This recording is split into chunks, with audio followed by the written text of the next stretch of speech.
Hey, it's Mackenzie with BQueen Collection. Today I wanted to share with you how I made my yarn wall.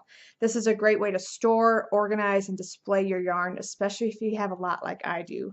So stay tuned.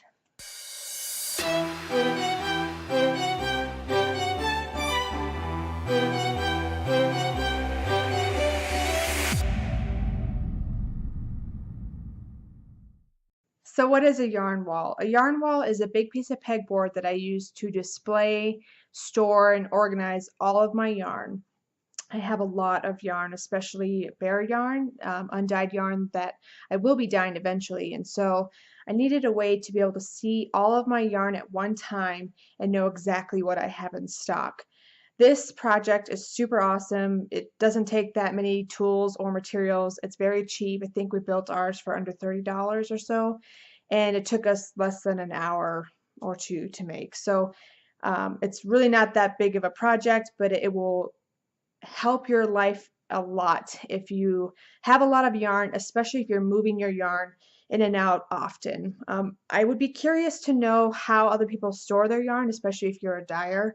I don't know how you do it. I'd love to know, but this is what I found works for us at BQueen, and I love that I can see everything that I have in stock, know what I need to order, and it looks pretty.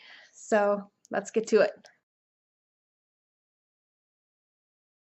So for the tools for this project, you're going to need a circular saw, a drill, a stud finder, a level, and a measuring tape. If you don't have a circular saw or some way to cut the pegboard, you probably can take it into Lowe's or Home Depot and they will cut it for you. For the materials, you're going to need pegboard, which can be any size you want, scrap wood for the spacers that fit behind the pegboard to keep the pegboard off the wall. This allows the pegboard hooks to fit into the pegboards, and pegboard hooks, and of course your yarn stash. First, you're going to measure your space of where you're going to put your yarn wall. Then you're also going to want to find your studs. Our stud finder was not working, so we knew that studs are approximately 16 inches apart. Marked those out up along the wall vertically so we knew where they were. Then we cut our pegboard to our desired measurements using our circular saw. These are what we use for the spacers. We use scrap 1x3s and we pre-drilled all the way through them. These will fit behind the pegboard. For the screws, we use 2-inch construction screws.